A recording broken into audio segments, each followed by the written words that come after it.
जय सिया राम। सब सुख लहे तुम्हारी सरना, तुम रक्षक काहू को डरना। हनुमान जी इस पृथ्वी पे साक्षात देवता हैं, चूँकि इनको अजर अमर होने का आशीर्वाद प्राप्त है। तो जाहिर सी बात है, भक्तों का तांता लगा रहता है हनुमान जी की पूजा के लिए। और हनुमान जी को प्रसन्न करने के लिए बहुत सारे उपाय भी बताए गए हैं, पूजा बताई गई है, पद्धतियाँ विधियाँ बताई गई है। उसके बारे में हम लोग आज बात करेंगे। और इस वक्त हमारे साथ पंडित राजू शास्त्री जी मौजूद हैं और हम लोग इस वक्त खड़े हैं।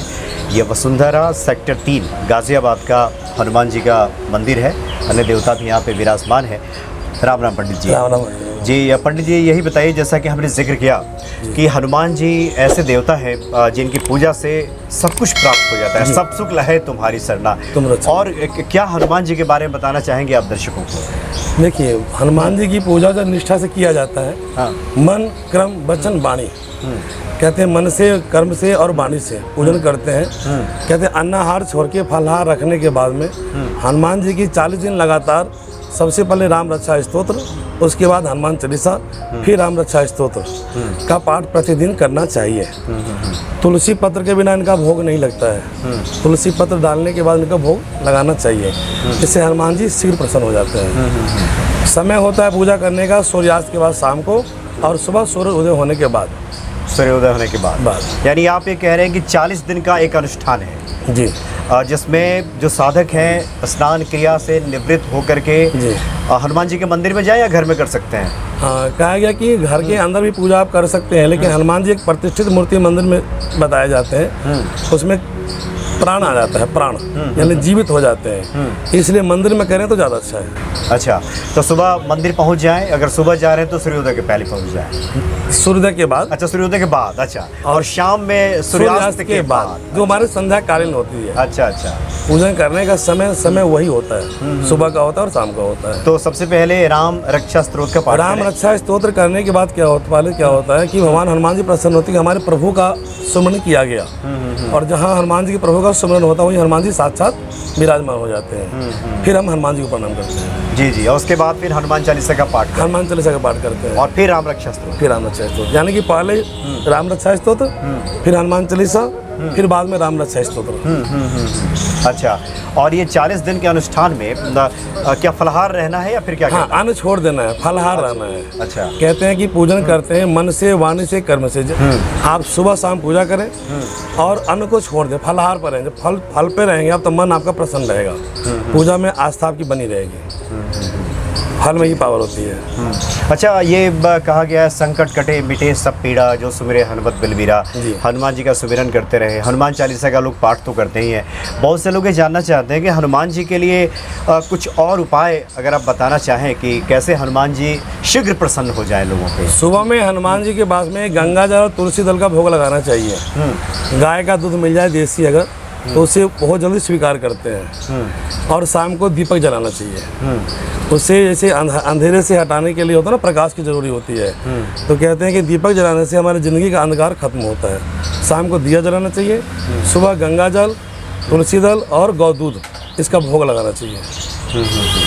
जी जी, मतलब ये सब उपाय करने से हनुमान जी शीघ्र प्रसन्न होते हैं। अच्छा पंडित जी, मंगलवार और शनिवार को भी हम देखते हैं कि बड़ा विशेष दिन होता है हनुमान जी का। काफ़ी बड़ी संख्या में लोग पहुंचते हैं वहाँ पे। मंगल और शनिवार के दिन भी कुछ उपाय है क्या? मंगलवार शनिवार को हनुमान जी की चोला को बदला जाता है। अच्छा। चोला मतलब हम लोग बदलते हैं, सिंदूर चढ़ाते हैं, चमेली के तेल मिक्स करने के बाद पूरा लेपन उनको मालिश होता है। उसके बाद से वस्त्र पहनाते हैं, श्रृंगार करते हैं, आरती करते हैं, प्रणाम करते हैं। ये मंगलवार शनिवार को वस्त्र बदलने का विधान है। तो ये चमेली के तेल में सिंदूर मिला करके और हनुमान जी का लेपन पूरा मालिश करते हैं। अच्छा अच्छा, उसके बाद से वस्त्र पहनाते हैं, माला पहनाते हैं, पूरा श्रृंगार हो जाता है। फिर आरती करते हैं, प्रसाद लेते हैं। अच्छा, बहुत से लोगों की जिज्ञासा होती है, लोगों से जब बातचीत होती है कि जब हम चोला चढ़ाएं तो शुरुआत कैसे करें? क्या हनुमान जी के मस्तक से या फिर पैरों से शुरू करें? क्या इस तरह की भी कुछ बात? हाँ, इसमें होता है क्या है कि हम कहते हैं नीचे से ऊपर की ओर हम जाते हैं, नीचे से ऊपर की ओर जाते हैं, लेकिन हमारा चोला जो होता है स्नान होता है। अच्छा, तो स्नान को सिर से लेते हैं। अच्छा अच्छा, ओ। सीता जी जब सिंदूर चढ़ा रहे थे बोले वहाँ राम की लंबी आयु के लिए, तो उन्होंने कहा कि माता ये क्या होता है? बोले कि प्रभु की लंबी आयु के लिए। तो उन्होंने क्या कहा, सिंदूर का पूरा बाल्टी लेके पूरा स्नान कर लिया था। तो चोला के बधान ऊपर से नीचे होता है, ऊपर से चढ़ाते हैं। यानी जो लेपन है वो ऊपर से नीचे की तरफ हनुमान जी को आप चोला चढ़ाएं और उसके बाद हनुमान जी का तो पाठ करना ही है। और जैसा कि आपने जिक्र किया कि दूध वगैरह मिला करके और दूध, गंगा जल, तुलसी दल इनका भोग लगाते हैं तो हनुमान जी बहुत ही शीघ्र उसको स्वीकार कर लेते हैं, क्योंकि दूध अमृत है, तुलसी अमृत है और गंगा अमृत है जी। अच्छा, चोला में सिर्फ ये चमेली के तेल का इस्तेमाल होता है या कुछ और भी? घी का विधान है, लेकिन घी होना चाहिए गाय का। ये पैकेट वाला घी लेके जो चढ़ाते हैं, भैंस की चढ़ा नहीं चलाना चाहिए। गाय का दूध, गाय का दही, गाय का घी, गाय का घी का विधान है। अच्छा, मंगलवार को गाय का घी और शनिवार को चमेली का तेल, ये मिक्स करते हैं उसमें। अच्छा, शनिवार को भी हनुमान जी के मंदिरों में विशेष तौर पे भक्तों का जाना होता है जी। तो ये क्या शनि ग्रह की शांति होती है इससे, कुछ और उपाय है जो करें लोग? और हनुमान जी की पूजा करने से शनि ऑटोमेटिक शांत हो जाते हैं। हनुमान जी की पूजा करते हैं, आराधना करते हैं, शनि ऑटोमेटिक शांति हो जाती है। शनि क्या है ना, क्रूर ग्रह बताया गया है, तो कहते हैं कि शनिवार को हम शनि की पूजा करते हैं। शनि की पूजा होती है छाया काल, यानी कि सूरज अस्त होने के बाद, शनिवार को शाम को। दिन में पूजा नहीं करते हैं उसका। जी जी, यानी कि अस्त होने के बाद फिर शनि भगवान की पूजा होती है जी। तो उस दिन हनुमान जी की पूजन का कुछ और विधान है, जैसे शनिवार को, या फिर जैसा कि अन्य दिन हम नित्य कर्म से निवृत्त होकर के पूजा करते हैं, ठीक उसी प्रकार से पूजा किया जाए? शनिवार के उपाय के जैसे कि तुलसी की पत्ते ले लीजिए आप, उस पर राम राम लिख दीजिए, उनकी 160 पत्ती की माला बना करके और हनुमान चालीसा पढ़ते हुए वो माला हनुमान जी को स्वीकार कर दीजिए। उससे भी भगवान प्रसन्न हो जाते हैं। जैसे पीपल के पत्ते हो गए, पीपल पत्ते ले आइए, उस पर राम राम लिख करके उसकी माला बनाइए, फिर वो हनुमान जी को चढ़ा दीजिए, उससे प्रसन्न हो जाते हैं। ठीक कितने दिनों तक करना होगा लोगों को? नियमतः वैसे 7 शनिवार या 7 मंगलवार, और रेगुलर करते हैं तो वो होता है 40 दिन का। अच्छा, 40 मतलब या तो 7 दिन या फिर 11 दिन? 7 हो गया, 11 हो गया, 21 हो गया। 7 का मतलब देखिए 7 और 100 2 का बड़ा अच्छा तालमेल है। हनुमान चालीसा में लिखा हुआ है, जो सतबार पाठ पे कोई छोटे बंद महासक होए। सत को पहले लोग 7 समझते, ज़्यादातर लोग बोलते हैं 7 हो गया। 7 भी अच्छा शब्द माना गया है। और 100 का, सत का मतलब 100 होता है। 100 होता है, हाँ। ऐसे तो नियम से 100 करना चाहिए। 100 से सत्य, सत मतलब सत्य। 100 का विधान नहीं कर पाता, 7 कर लीजिए। और 100 कर ले तो अति शीघ्र है। हनुमान चालीसा का 100 पाठ प्रतिदिन अगर आप 100 दिन लगातार करते हैं तो जीवन में ऐसी कोई भी संकट नहीं जो दूर ना हो। अच्छा, मतलब एक दिन अगर ना कर पाए तो 100 दिन लगातार अगर कर लें? लगातार कर लें। अच्छा, मतलब 3 महीना 11 दिन जी, अगर आप कर लेते हैं तब भी वो 7 पाठ मान लिया जाएगा। अब हम लोगों का देखिए ना, जब से मंदिर में आए यहाँ पे हम लोग हनुमान चालीसा का 100 पाठ करते हैं। कब करते हैं? 1 महीना फिक्स कर लेते हैं, साल में मुझे एक बार 100 पाठ लगातार करना है, तो रोज़ हम लोग पाठ करते हैं। 100 दिन में 100 पाठ हो गया। 2.5 घंटे में 100 पाठ हो जाती है जी। और हनुमान जी जो है ना, साथ कलयुग में कहा गया कि कलयुग में भैरवनाथ और हनुमान जी ये दोनों ही आपके सब कुछ सुरक्षा करने वाले हैं। हनुमान जी रुद्र अवतार हो गए और भैरवनाथ मुख से प्रकट हुए थे भगवान शिव के। इन दोनों ही रक्षा के लिए बताए गए हैं। तो चलो भैरवनाथ वालों पूजा नहीं कर पाते, हनुमान जी तो कर सकते हैं।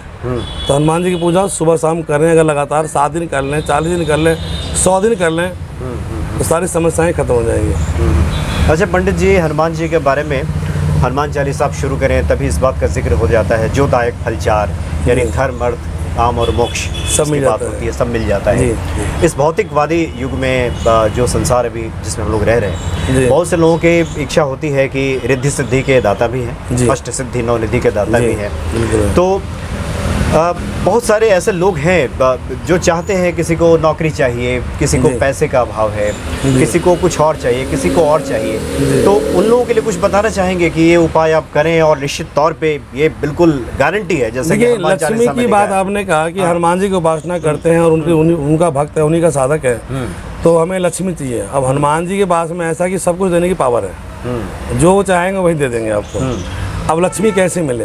कहते हैं एक रस होता है, गन्ने का रस जो होता है, भगवान शिव का अभिषेक करते हैं। तो हम कहते हैं कि एक रस जो होता है वो रेगुलर हनुमान जी को आप भोग लगाइए और वही प्रसाद में सब लोग घर में स्वीकार कीजिए, तो उससे लक्ष्मी की प्राप्ति हो जाती है। अच्छा, मात्र एक रस चढ़ाने से आपकी लक्ष्मी मिल जाती है। यानी प्रतिदिन हनुमान जी को आप ईख जो का हम रस लड्डू का भोग अर्पित लगाते करें। हैं, बूंदी का हाँ। भोग लगाते हैं, उसको ना लगा करके आप गन्ने का रस का कटोरी में रख करके उसका भोग लगाइए, उससे लक्ष्मी की प्राप्ति होती है। यानी यह है कि आपको प्रतिदिन ईख के रस का इंतजाम करना होगा और हनुमान जी को जी। अर्पित करना होगा। कोई मंत्र बताना चाहेंगे? जैसे कुछ लोग चाहते हैं कि हनुमान जी का हम जप करें, जी, कोई मंत्र हो जो सरल हो दर्शकों के लिए? हनुमान जी का कोई भी मंत्र करना है आपको तो राम राम हनुमते नमः, राम राम, राम राम हनुमते नमः, राम राम, यानी कि राम शब्द पहले लेंगे आप तो हनुमान जी प्रसन्न जल्दी होते हैं। अच्छा, स्टार्टिंग में राम, फिर हनुमान, फिर राम।